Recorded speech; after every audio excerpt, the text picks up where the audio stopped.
Welcome guys, welcome to Craft Your Future Today, where we are all about taking action that will change your life. So today we are here talking about tough economic conditions. I know most of you are feeling it, and this is the time we just want to break it down for you. Today I have the pleasure of having Laban-Cliff Onserio on set to talk about this topic, and I really hope that you'll pick up some of the things that will relate to your life.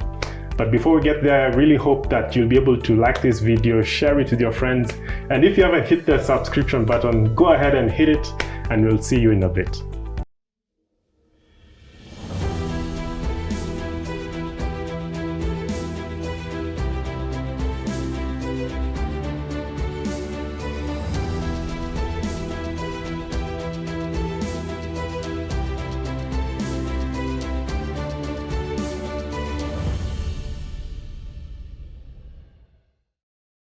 All right, guys, welcome. So I have the pleasure of having Laban here, Laban Onserio. Karibu sana. Thanks, Chris. It's a pleasure to have you here. Good to be here. I mean, if you don't know Laban, today you get to know Laban, right? This is a good friend of mine. We went to university together, and it's just a pleasure that I get to do this show with you. Santi. Would you let guys know, who is Laban?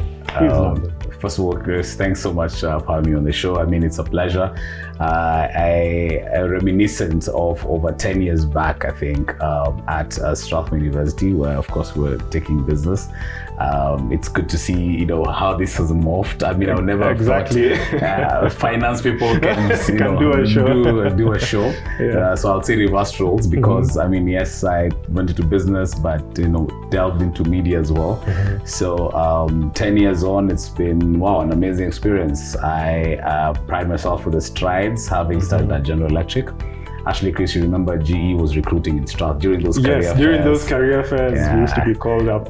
So I'm actually one of those who got a job because of lifting a table and taking it to one of those HR directors. So that's where I began. And then, of course, after a stint in HR, because that's really been my forte, and also having founded the Strathmore Human Resource Club, was the feedback that I got is that, hey, you actually need to try and delve into a bit of, communications, marketing, media sort of a role. I didn't understand what that meant at the time, but, here we are. Many years on, it's been General Electric that I jumped into CNBC, which is a heavy financial news channel. So talking to business leaders, CFOs, CEOs, investment analysts, basically on the future of business in Africa. And also got a chance to get an award from Diageo Africa, which was as the best newcomer. And Diageo at the time, of course, with all the investments in the EABL and other breweries as well, they're very keen as well towards business journalism aspect in Africa. And this was all the way back in 2012? 2012. Oh, 2012. Yes. Yeah, congratulations. I think that gave me the, at times when you take a step, you're not really sure, am I on the right track? Am I, the groping in the dark? But this award actually just spoke to me and told me, what, I mean, you're on the right track, just go for it. So, I mean, it's been all the way up. National Media Group came through. I've done about 5 years. Of course, NMG, I'm grateful because I had a chance to also go on a scholarship to Oxford to actually just try and get my business journalism right, and this was under Reuters. So having done that and then coming back home and working with the Business Daily, I think still the unrivaled, pink paper in the region. Trying a lot to mirror the Financial Times, where I actually interned as well. So is there somewhere you've not worked? Like really in this business industry? No. On the business finance space, you'll be shocked actually. There's still a lot. I'll tell you where. We will mention the next. I haven't worked for Bloomberg, so I hope that one day I'll work for Sir Michael Bloomberg. They're watching. I hope. But I mean, even be as it may, I've actually done a fellowship with them, and I think this is a question I always get, and I'm sure maybe on the comments people are going to ask you like, hey, I want to see this guy's LinkedIn. But it's not really about the LinkedIn. It's about that table that I'm telling you that I gave what do you do behind the initiatives. Then when it comes to the interview, it's basically like, oh, I already know this person. I see that they have initiative, but I just want to know about a lot about them. The fellowships, the study in Oxford and all that is really to just be around the space where conversations around recruitment are happening. So the next time they're thinking about hiring, they'll be like top of mind, you'll be the person. So I'm grateful. I am really, really grateful. And now I've landed another passion, which is the chief of staff profession. This is having worked at State House with the former president. And, you always saw that the person who was behind the scenes to get things done was the chief of staff. It gave me the passion to actually start the profession in private sector.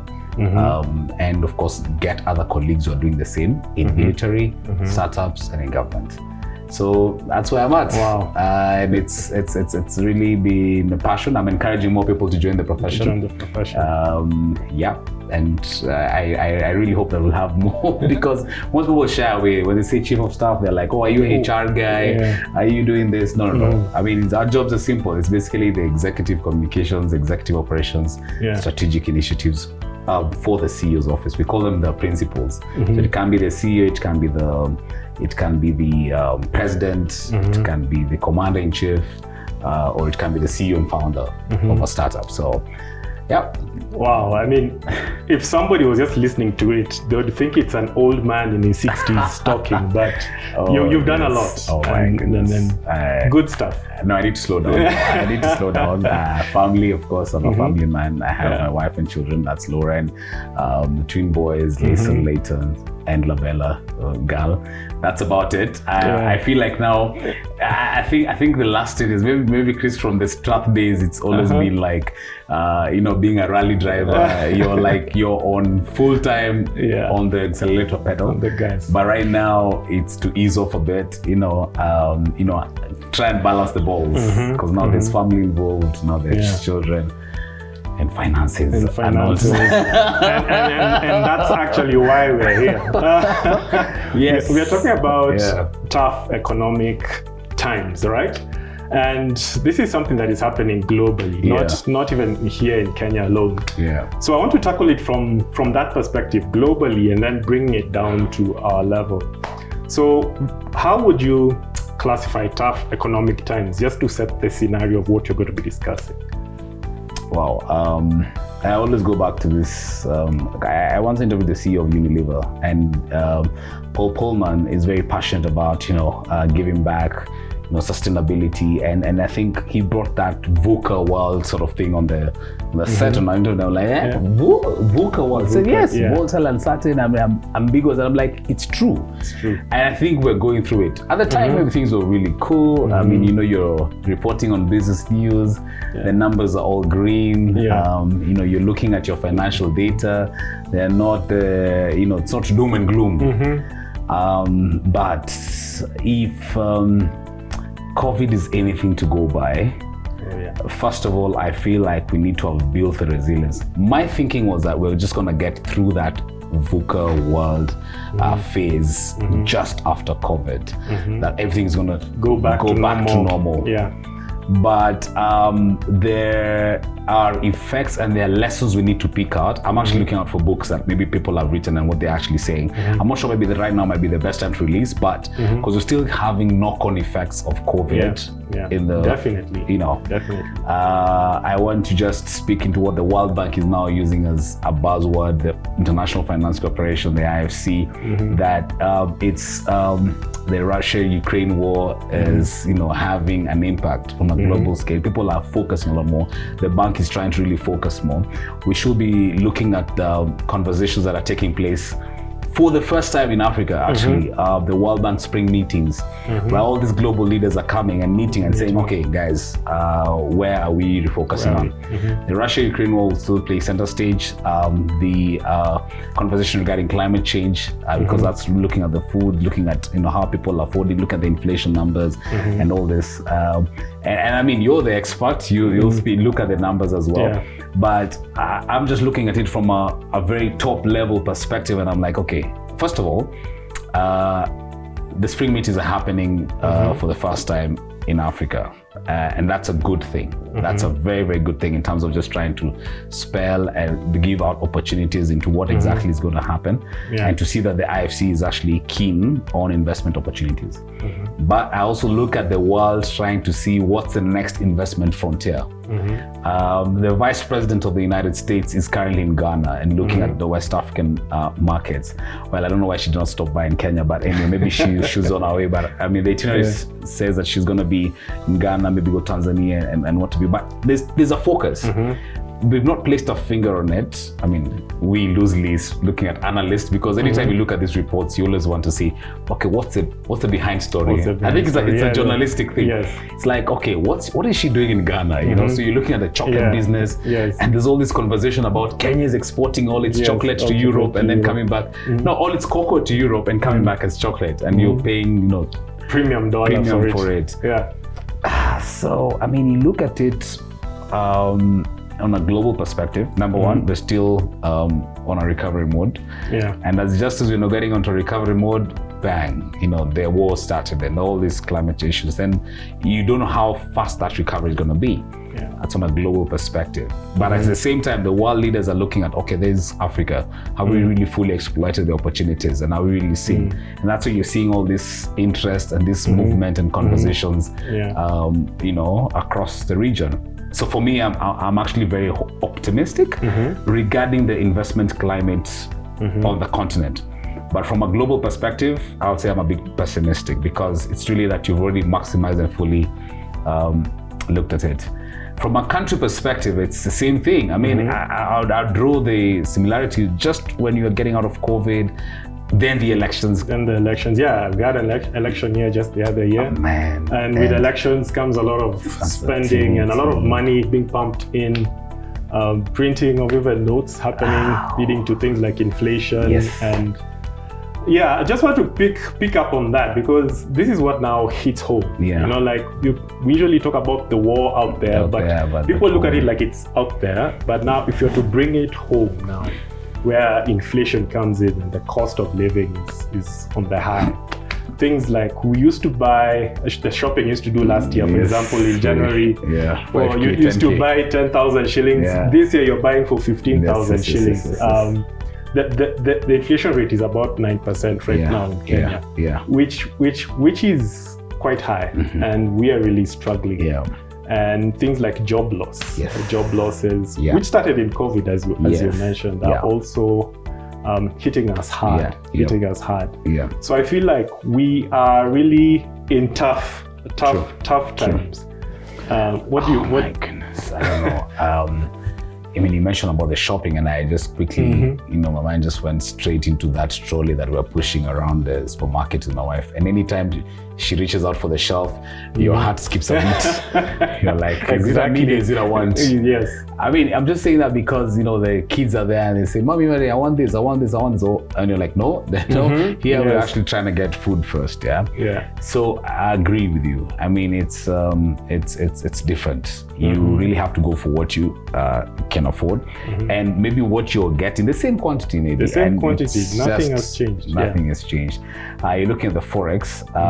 The other day we had the central bank governor just try and, you know, say, you know, there's all this interbank exchange lending rates, and how the banks are just trying to be a bit cagey on that. Really, what, you know, how much is actually in the market. The dollar going into 130. So I mean, to my friends who are earning in dollars, they are smiling all the way to the bank, right? But at the same time, it's, you know, having other knock-on effects on our balance of payments and all that. So looking at it at home, I see the president is trying, president and the entire government, they are trying. As we speak, he's in Germany, I'm sure, to also look at other investment opportunities, bringing in foreign direct investments to the country. There is a shift from the developmental partners to try and skew their projects to what the government is now focusing on, which is hustler, which is mwananchi. Okay, so the thing about on the country, we're trying to assess the country's, you know, key strengths and, you know, where they're tweaking the game. So now the conversation is the hustler. Like, let's go and support the common mwananchi. For those who don't know, hustler means the low income earners, the entrepreneurs who are just starting out. Sorry, I know that's a bit of jargon, but I think in country right now it's a buzzword. And why I'm saying that is because I was sitting with some developmental partners as well, and they were saying we need to understand this manifesto, we need to understand the direction, because the manifesto that led into the election of this government will also lead into the policies that will be adopted. And why it's so critical to understand that hustler word in the country right now, because for the next few years, it's going to really influence a lot. So if I'm sitting somewhere, whatever, like, the world is watching us, and they would like to know what exactly is going to happen, I'll just quickly grab the manifesto, see, it will give you the Kenya Kwanza manifesto. It will give you like a clear perspective into what really would drive the government for a long time.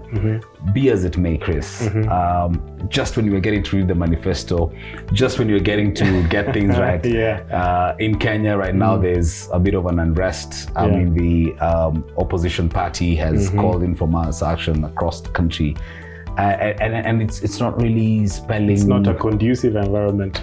I feel we are hurting. And so we are trying to get back on our feet. But I feel like we're engaging a reverse gear, to be honest. Reverse gear, as you put it. Because you're sitting in with people for lunch, and they're saying, you know what, you employed guys, forget about you guys. We're the ones who are hurting most, and it's painful. The business people. Yeah, there are pictures going out there of a supermarket that was raided, and in just one instant, somebody loses 15 million shillings. Wow.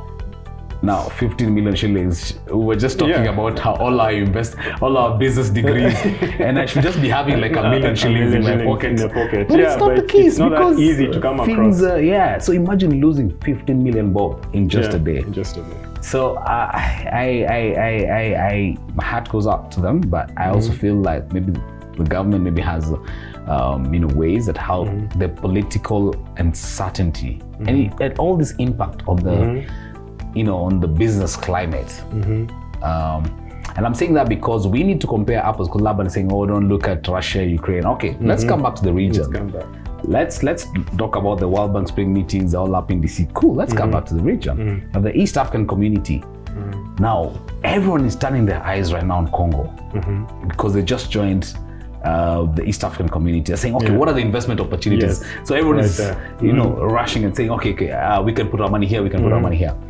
Rwanda is, really trying to push regardless of their all issues, again, political issues. There are people who are saying, okay, how do we invest? So I feel Uganda, just as we speak, we have the principal secretary of Uganda visiting our cabinet secretary of trade, just trying to really understand what are some of, and Uganda is actually a top trading partner with Kenya. So, I mean, we have to really smell and see. The region is watching. The people in the region are watching. They are like, okay, you guys still want to fight? Do that. You continue. But we are actually, getting ahead, and especially coming out of an election year where people usually just sit back and watch first. The foreign investors even pull their funds first and wait to see how will it go. Especially when the last election was very highly contested. So that's just something that we have to do something better, and individuals are suffering out of it. And just talking about that, like the US on the global scale, they are putting in words that some of us who are born in the 2008 coming forward may not have heard what it means. They're putting in terms like recession. Like we're in a recession. Analysts are saying, no, we are not yet in. Others are saying we're in it. In your view, just can you explain what is a recession, and are we likely to experience it? As business journalists, we're very careful. I know. Because investors, policy players, just general populace, they're looking and they really want to leverage off the information that we have. And more often than not, you might want to have a magic wand and just say, okay, this is where we're going. Now let's look at the indicators. I think personally, I'll just look at the announcements that have really come out. I mean, we saw a bank really going down, the Silicon Valley Bank, Credit Suisse, being bought off by UBS. People saying a rival bank. Yes, and I mean, you actually look at it and you're wondering what exactly is happening. let's step back a bit and then we look at what's a conversation that takes place around these circles and around this conversation, government deliberation, the US Federal Reserve as well, just trying to be on the spotlight, So if you ask me on the indicators, I would say it's not really looking good. What are some of the ways you can look at now during these tough economic times? Like, I want you to bring to the level of the small person who's listening and watching. What can I do with my finances at this time to survive this high cost of living? How can I manage my finances? What are some of the things maybe I need to know about investment? Any? Chris, I like actually the title, even just Craft Your Future. It really speaks to the heart of where we're at, which is, you just really have to craft, decide, paint a picture into how your future is going to look like. I'm not an expert, to be honest. I wish I was. Then I would have had the million bob in my pocket, just walking around very confident. But I feel like in times such as this, what do I feel like? I'm gonna quote a Bible verse, but anyway. Feel free, right?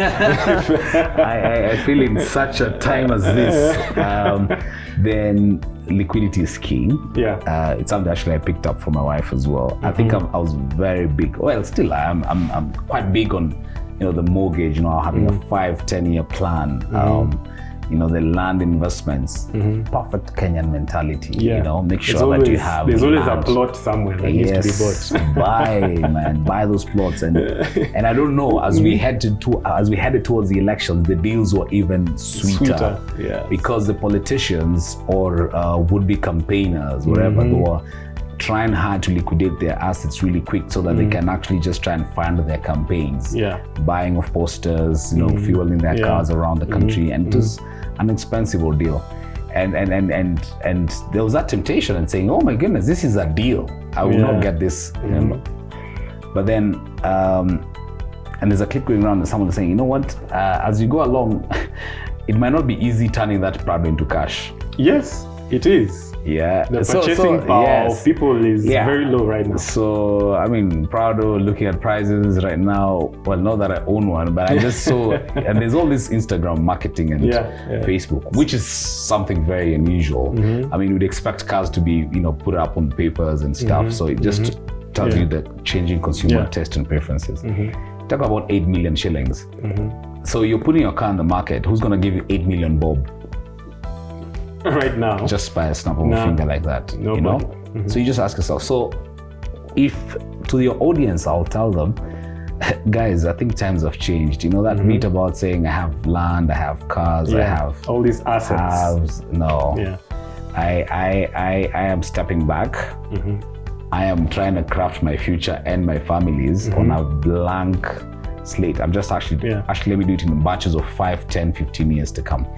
So what I've told myself is that I need to make sure that my liquidity levels are very high, such that I can easily walk into my savings account and pull out chunks of money. I'm saying chunks here to mean pull out money that would actually maybe go into buying a house, because it's always like, oh, I have my salary coming, and that's a folly of the employed. Living paycheck to paycheck. Yes, that's a folly of an employed. You'd be amazed. It doesn't even matter the amount of salary, because even those who have high salaries are still living paycheck to paycheck. That's so scary. It's unfortunate because it's your spending habits that determine whether you'll be wealthy or not. So you may have a fat salary, but you're still living paycheck to paycheck. You have a lot of debt and a lot of that's things. very, very scary. So I'm at that point. I'm like, hey, I'm selling the shop up, please take it. And you actually get to a point where you feel like you can actually sell it at cost, which doesn't make sense, because it was an investment. It was an investment. So I think and this is not because I'm the perfect guy who's actually implementing, because I'm going through the same journey. Because we're living in this country, we're together in this. So what I've realized is, cut back on those overly zealous, overly ambitious, projects. Get a bit of liquidity, see how it goes. Should you get a windfall, it doesn't hurt to, go over into that. So why not? So personally, I think I'm going more for the liquidity side. Yes. Trying to really assess. And on that note, the liquidity, one thing that I usually like to stress is somebody to have some emergency fund. Some emergency fund, at least 3 to 6 months worth of your monthly expenses. I feel this is a cushion that we really can't stress enough. You need to have that cover that can pay, even if you have a medical emergency and you need to rush to the hospital, you can pay cash. Because you'd be amazed how many WhatsApp groups we have nowadays. There's so many. Actually, I'm targeting a year's salary, as an emergency fund. Just have it locked. We just need that. So cash is king. I like what you said during this time. Yes. And even Kiyosaki usually gives these tips, and he says this is a time when the rich keep getting richer because they plan for such recessions. They make sure they have enough cash. Because if you have cash now, when things are dropping, the stock market, we saw the NSE shares are dropping heavily now. Things are really good. It's a good time for shopping if you have cash right now. And then it's unfortunate. I mean, you mentioned about the NSE. I mean, I invested in a lot of the blue chip companies, and I was just to the verge of selling. I mean, this is actually it's coming down to us. It's actually coming down to your level. How did I miss that? And at times, as I'm saying, you don't really have a magic one, because if I had one, I'm like, wait, please sell those shares now. But then right now, you're like, oh no, how did we get here? More mentioning the stock, but of course, I'm hoping that things would things would improve, so that at least you have a bit of cover onto that. So. So cash is king. You said cash is king. Cut back on your expenses. Cut back 100%. I mean, cut back. Okay, so let's do it as a 3-pointer. Perfect middle class. You have a high-flying job. You're driving. You have a parking slot maybe in the office at home. Then you actually realize 4-5 cars. I'm like, it doesn't make sense. It doesn't make sense. For instance, I'm just realizing that my wife's car actually consumes much less. Okay, there's less that is maybe 10-20%, but this is much less. So you're not the guzzler. So I have the guzzler. So I'm like, what am I doing the guzzler? So flip the guzzler. Okay, so let's flip the guzzler. Okay. Then you ask yourself, you're saying, okay, well, the distance from my house to the office is literally a 15-minute door-to-door. The other day I was in the UK and people are actually going on a train an hour and a half to work. That's basically from here to Naivasha. And to Nakuru. Okay, even further. Okay, the distance maybe from here to Nakuru, but the timing will be like from here to Naivasha. I'm just using that as a case in point, and I'm like, okay, wait a minute. Would I actually jump on a matatu from here to Naivasha? Perfect middle class. TV guy, maybe not. But I did that the other day, and I told myself, you know what? For 200 bob? Are you kidding me? The same distance, you still because the perfect thing is to say, I'm going to take an Uber from Nairobi to... And then you'd be paying 5,000 shillings for that loosely. And even if you're going for your consultancy project or a consultancy job, I mean, that's not really value to your client to, charge 5,000 bob. Logistics costs are high. So I mean, someone commented, ego is the problem. I need to look at the book as well. But on a serious mood, I mean, it's really there's no time for no one is gonna care about what suit you're having, what job you're having. Should you be in a matatu? Should you be in an Uber? Should you be in your car? No one really cares. Whether it's my wife's car, or whether it's my car, really no one cares. So I feel like, because I feel like in our culture setting, it's always more of a show off. Like, hey, I'm driving this. Actually, your lifestyle is based on what you want others to see, and it's not what you want. Cut back. So have the money in the account, and no one has to know. Have that the emergency fund. We talk about the liquidity. Save a lot more. Cut back, and don't really wait for. Don't expect what people are telling you about. Just assess yourself and be just your own see. person. Have your own goals. You see, if we've not learned this from COVID, I don't know what other pandemic will teach us that, because you can easily lose your job today. Again, and you can have count a false job security. You can count how many people on this, palm. Yeah. Like how many people are going to show up for you when you've lost that job? Fact. Yeah. So if COVID hasn't taught us a thing, I mean, then I don't know what will, to be honest. Because if you, in just one phase, you know, a pandemic just wipes out job opportunities, wipes out cash flows, wipes out consulting opportunities, wipes out personal interactions. Who's gonna be there for you? Who's gonna, stand in? So for me, it really has to take a very inward, outward perspective as opposed to an outward, inward perspective. Yeah.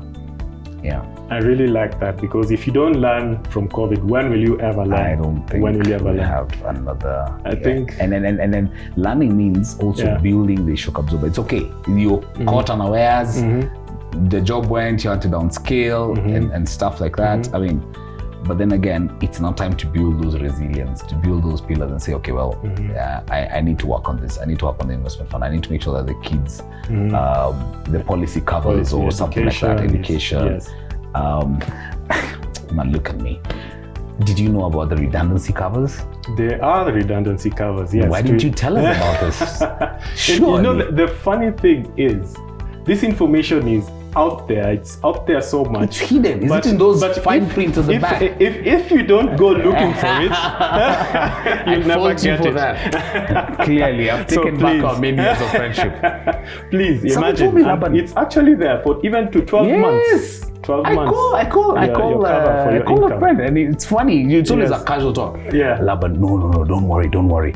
You see, if your company is going through a redundancy, you don't worry about it. Yes. You know, your bank already has a redundancy cover. Are you sure? I said yes. So I quickly call my bank, and I'm like, do you guys have redundancy? Laban, yes, but they only cover you up to 3 months. My friend tells me yes. Up to 12 months. So I would have made a decision different based off on how long that redundancy cover comes in. But I feel even if it was a 3 month, how many people others would not even have that? So I mean, you know, when you're opening an account, these are not things you ask. Yes, you never because it's that folly that I'm going to have this job forever. That false job security. And I'm permanent and I'm employed. But you forget it's not even your job. You could get a critical illness, an accident unfortunately happens, and you can't have that ability to rebuild. You don't have that ability to continue working. So this information, I'm so glad you brought it up, and it's very important. Yeah. And I'd like to end on that. Yes. Because this conversation can go on and on. It's over. Yeah, it can go on and on. I am grateful. It's really nice. I'm grateful. I think what we just came up with right now at the end, it's just information. Information is power. I mean, you'd say as a business journalist, I need to know about redundancy cover. I mean, to be honest, you have to keep learning and unlearning the bad stuff and knowing and learning about, really how do you really get ahead. So I hope you'll call me back in another 10 years. Definitely, to see where you are at now. If I can afford to get you in, if I can be lucky enough to get a slot for sure. Hoping that time I'll have a bit of liquidity and have a bit of money in my pockets. And we'll be past this inflation and we'll be good. Yes. But I'm hopeful. I mean, it's yes, there is that bit of uncertainty, doom and gloom. But one thing I just tell guys is don't lose the resilience. I think if that's a word that I'll really put out to your audience is that just have the resilience, have that fire in the belly. If you're, and whatever cadre you are at your level, whether you're starting out, people are looking for jobs, they're not getting jobs, internships are a problem to come by. You've lost your job. So people are different, stress levels, are having different stresses. Don't lose the resilience and don't lose the fire in the belly. Just have the focus. And as you craft your future, make sure that craft is actually on your vision board. Yeah. Because if you wake up every single morning knowing that, you know what, I need to have a million bob, I'm just saying, as liquidity, as a buffer in my pocket. Should anything happen, like I can quickly, react. Rush there, react. Yes. And sort your emergency. And sort out the quick emergency as well. I feel like, even, God will just, cause that to happen. Yeah. I usually have a parting shot, but You took me. Like this time, you took my parting shot, and I love that. Thank you so much. Yeah. To my viewers, I really hope you enjoyed this episode. I mean, it was a pleasure having this conversation. I feel it was so timely for us because we're going through such a tough time as a country and globally as well. And as you've seen, it's coming down to you where you're seated right now. So I hope that you were writing down some of these things, and while you're doing that, don't forget, just like this episode, share it, because we want to reach as many people as we can. And if you've not, again, hit the subscribe button. Okay, hurry up, do it right now, and we'll see you in the next episode.